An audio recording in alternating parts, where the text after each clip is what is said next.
ပိုင်းငါရဲ့စမှာတော့ဟွန်ဂျိုဂျီကအိုဝါရာကိုစသွယ်ဖို့ကြိုးစားပေမဲ့လုံးဝမလုံနိုင်ခဲ့ပါဘူး။တွေးထဲမှာလည်း propose လုပ်တဲ့ချိန်ဝန်သာတွေးမိနေခဲ့ပြီးချိန်ရလဲကြာလာလေခေါင်းစားလေဖြစ်လာခဲ့ပါတယ်။အဲတော့ကချက်ချင်းဖြည့်ပြန်ပေးသိမ်းခဲ့ပေမဲ့ခုချိန်မှာတော့နေ့ရက်တွေကကုံဆုံးနေပါပြီ။အဲဒီချိန်နာအိုကရောက်လာခဲ့ပြီးညတော့ကမူဗီအိပ်ပျော်သွားတဲ့ကိစ္စကိုလက်ဆောင်နဲ့အတူတောင်းပန်လာပါတယ်။ဒါကြောင့်ဟွန်ဂျိုဂျီကလည်းလက်ခံလိုက်ပြီးနာအိုကတော့ဖန်ခွက်လုပ်ဖို့ပြောလာခဲ့ပါပြီ။ကျောင်းကတော့စတူဒီယိုမှာလက်တွေ့လုပ်ဖို့ကမ်းလှမ်းထားတာရှိပြီးစိတ်တည်ငြိမ်မှုခွင့်လန်းဖြစ်လို့လိုက်လာခဲ့ပါတယ်။အဲလိုနဲ့စတူဒီယိုကိုရောက်လာခဲ့ပြီးပိုင်ရှင်ဖြစ်တဲ့ဖတ်တီးမားနဲ့တွေ့ဆုံလိုက်ပါပြီ။အဲနောက်မှာတော့ဖတ်တီးမားလည်းဆိုင်ကယ်စီးပြီးလစ်သွားခဲ့ပါတယ်။နောက်အောင်ကတော့ဟွန်ဂျိုဂျီကိုဖန်ခွက်လုပ်ရင် temperature ကိုသီထားဖို့အတွက်ပြောနေခဲ့တာပါ။ဒါမှခေါင်းမုံနဲ့ဖန်ခွက်ကိုရမှာဖြစ်ပြီးဟွန်ဂျိုဂျီလည်းပေးလာတဲ့ပြောင်းအောင်အားရပါရမှုတ်ချလိုက်ပါတယ်။အဲတော့မှဖန်ခွက်ကလည်းဖောင်းလာပြီးအောက်ခြေကိုလှုပ်ဖို့ကတော့ကြောက်ပြားသုံးပြီးလှိမ့်သွားရမှာပါ။နောက်အောင်ကတော့ဟွန်ဂျိုဂျီကိုချီကျူးနေခဲ့ပြီးအဆုံးသတ်ကိုတူလုံးမှမို့နားခိုင်းလိုက်ပါတယ်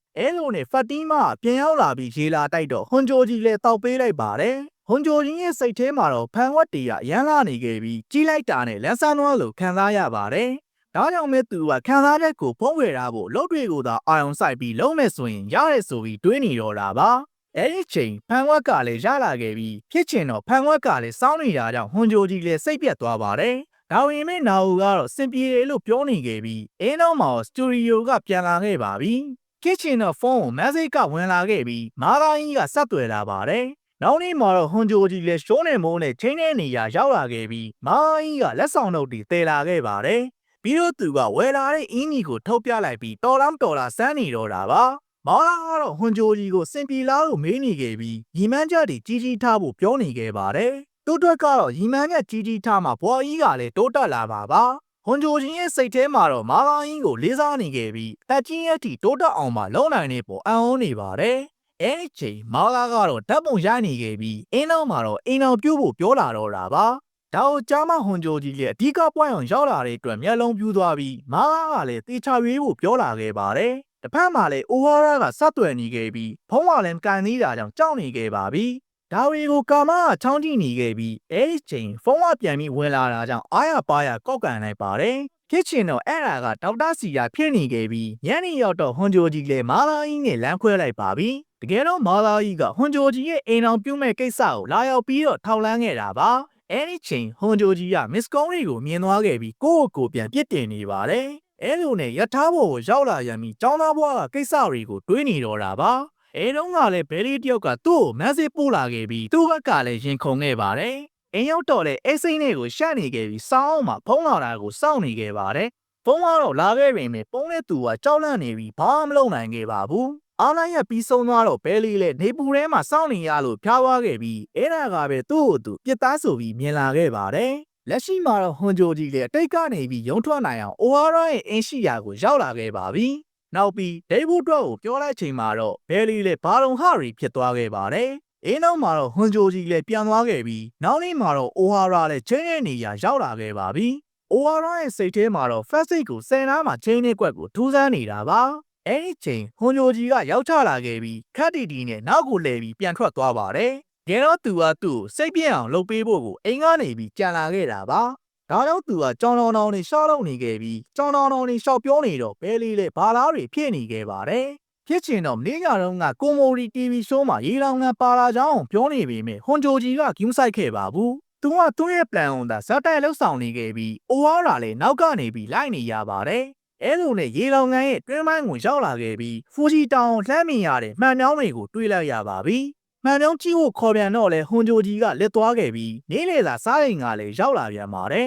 ။အဲဒီချိန်ဟွန်ဂျိုဂျီကဝေဖာကိုထုတ်ပေးလာပြီးခက်တီတီနဲ့ထွက်သွားတော့တာပါ။ရေလောင်ငံရဲ့အောက်ပိုင်းအောင်ရောက်ချိန်မှာတော့စမ်းကြောင်းလေးကရှိနေခဲ့ပြီးဟွန်ဂျိုဂျီလည်းအေးမြတဲ့ဘာဝလေးကိုခံစားနေပါတယ်။ချယ်ရီပန်းဝင်နေတဲ့လှနေတဲ့အဲရိုခစ်ကစိုက်ခင်းတွေကစိတ်ကူးထဲမှာလက်တွေ့ပုံစံဖြစ်နေတော့တာပါ။အဲဒီချိန်အိုဝါရာကရောက်လာပြန်တော့ဟွန်ဂျိုဂျီကလန်သွားခဲ့ပြီးပြင်းနေပြန်ဖို့အတွက်ကိုပြောလာခဲ့ပါတယ်။ဘဲလီကတော့သူ့မြင်ကွင်းမှာဟွန်ဂျိုဂျီပြောနေတာကိုမြင်ရတဲ့အတွက်သူပါလိုက်ပြီးပြောနေကြောင်းပြောလာခဲ့ပါတယ်။နောက်ပြီးဟွန်ဂျိုဂျီကြိုက်နေတဲ့မြေပုံကိုလည်းသူကြိုက်တယ်လို့ပြောတော့ကောင်မလေးလည်းရှက်သွားခဲ့ပါပြီ။ဟွန်ဂျိုဂျီရဲ့စိတ်ထဲမှာတော့ပြင်းမို့ကောင်းတဲ့အားရရက်ကိုအားလာနေခဲ့ပြီးဂျိုဒါရန်လူလားဆိုတဲ့တွေးတွေကလည်းဝင်လာခဲ့ပါတယ်။ တောက်လျှောက်သူကရေလောင်ကန်နဲ့စမ်းချောင်းတွေကိုကြည့်နေခဲ့ပေမဲ့အိုဝါရာကစိတ်ပြတ်ခဲ့ပါဘူးဟွန်ဂျိုကြီးကသူနဲ့ဒါနောက်ဆုံးတွေ့တာဖြစ်ပြီးညဝင်ရောစောပြောင်းရွှေ့မဲ့ကိစ္စကိုလည်းသူပဲတောင်းအောင်ယူမယ်ဆိုပြီးပြောလာခဲ့ပါတယ်အကြောင်းကတော့အိုဝါရာနဲ့ရှိနေချင်းဆိုကိုယ့်ကိုယ်ပြန်ကြောက်နေခဲ့လို့ပါဒါကြောင့်မဲသူကဝေးအောင်ကိုလိုက်လုံနေခဲ့ပြီးဒါကိုကြားတော့အိုဝါရာလည်းအာရုံသွားပါတယ်ဖြစ်ချင်တော့မျက်ရည်ကလည်းလဲလာခဲ့ပြီးကိုယ့်ကိုယ်ပြန်လိန်နေရတဲ့ခံစားချက်ကနှိမ့်ဆက်လာပါတယ်။တစ်ဖက်မှာလည်းအိုဟာရာကလက်ရှိကိုလက်မခံတာကြောင့်လက်ကိုချက်ချင်းဖမ်းဆွဲလိုက်ပါပြီ။အဲတော့မှညှောက်သားကလည်းနီးစပ်သွားခဲ့ပြီးကစ်စင်နန်းနေပေးလိုက်ကြပါတယ်။အဲဒီချိန်ညှောက်သားရဲ့စိတ်ထဲမှာတော့ရှက်ကြောက်ခြင်းကိုခံစားနေပါတယ်။ကစ်စင်နန်းရဲ့အဆုံးသတ်မှာတော့ဟွန်ဂျိုကြီးကကြောက်ဖြစ်နေခဲ့ပြီးအိုဟာရာလည်းဘာပြောလို့ပြောရမှန်းတော့မသိကြတော့ပါဘူး။ဟွန်ဂျိုကြီးကတော့ဒါတွေကိုဆုံးသက်ပေးဖို့နီလန်ကောင်းပြောလာခဲ့ပါတယ်။စားတွေတုန်းကဟန်ဆောင်လက်ထက်ကိစ္စကိုပြုလုပ်ခဲ့ပြီးနောက်ပိုင်းမှာလည်းဒီရှုပ်တွေကြပတ်သက်ခဲ့တာပါ။ဒါကြောင့်လည်းဒီချီနေကိုရောက်လာခဲ့ပြီးဒီနေ့တိတ်ကိုသူ့ဘက်ကစစီစဉ်ခဲ့ပါတယ်။စိတ်ပြက်အောင်လည်းမျိုးမျိုးတွေလုပ်ခဲ့တယ်ဆိုပေမဲ့လည်းကစ်စင်စပြီးဆွဲလာတာကြောင့်စဉ်းစားရပြီးကြက်သွားခဲ့ပါပြီ။ဒါကြောင့်သူကမြေပုံပေးကခက်တီတီနဲ့ထွက်သွားတော့တာပါ။အဲဒီချိန်အိုဝါရာရဲ့စိတ်ထဲမှာတော့ပြာခတ်နေပြီးဒီနေတောက်အေးဆေးကြော်ဖြတ်သွားတဲ့ဟွန်ဂျိုကြီးကိုလေးစားနေပါတယ်။တစ်ဖက်မှာလည်းဟွန်ဂျိုကြီးကရထားစီးကပြန်လာခဲ့ပြီးတိုက်ခန်းစီကိုရောက်လာခဲ့ပါပြီ။တကယ်တော့သူကမီးလောင်လိုပောက်ကွဲလာတဲ့ခံစားချက်ကိုထိန်းထားခဲ့ပြီးအာကာသပါရောက်နေခဲ့ပါတယ်။အနက်ပေးချိန်ကိုတွေးမိတော့လေလူကပန်းသီးလိုဖြစ်လာခဲ့ပြီးခုံလေးကိုပါပတ်နေတော့တာပါ။တစ်ဖက်မှာလည်းမန်နေဂျာအိုဝါရာနဲ့ဟွန်ဂျိုကြီးရဲ့ကိစ္စကိုစုံစမ်းနေပါတယ်။နောက်နေ့မှာညှောက်သားလှုပ်ရှိမှလာဆုံနေခဲ့ပြီးရှက်ကိုရှက်ကန်ဖြစ်နေခဲ့ပါတယ်။ဖြစ်ချင်တော့ဂွန်နာကပါရောက်လာခဲ့ပြီးချင်းကလေးတွေဘာညာဆိုပြီးစလာပြန်ပါတယ်။အဲလိုနဲ့ရုံးထဲကိုရောက်လာခဲ့ပြီးတောင်ချိန်ကိုရောက်ပြန်တော့လေရှက်ကိုရှက်ကန်ဖြစ်နေပြန်ပါပြီ။ချိန်တိုင်းလိုကစ်စင်တိုင်းရဲ့ပုံရိပ်တွေကနေရာယူနေပြီးနေရထိုင်ရခန့်နေခဲ့ပါတယ်။အိုဝါရာရဲ့စိတ်ထဲမှာတော့ဘာပဲလုပ်လို့ဒါကြီးပဲပြန်မြင်အောင်နေပြီးဖမ်းမှာလဲဟွန်ဂျိုကြီးကဒိန်တရက်တွေဖြစ်နေတော့တာပါ။အဲချိန်မန်နေဂျာရောက်လာခဲ့ပြီးအိုဝါရာနဲ့ဟွန်ဂျိုကြီးကိုအခန်းထဲလာဖို့ပြောနေခဲ့ပါတယ်။ဒါကြောင့်သူတို့လည်းလန့်သွားခဲ့ကြပြီးမန်နေဂျာရဲ့မျက်လုံးတွေကိုရင်ဆိုင်နေခဲ့ရင်ဇလန်းလေးကဒီမာရင်ပဲခန်းရလို့သွားခဲ့ပြန်ပါတယ်။နေုံ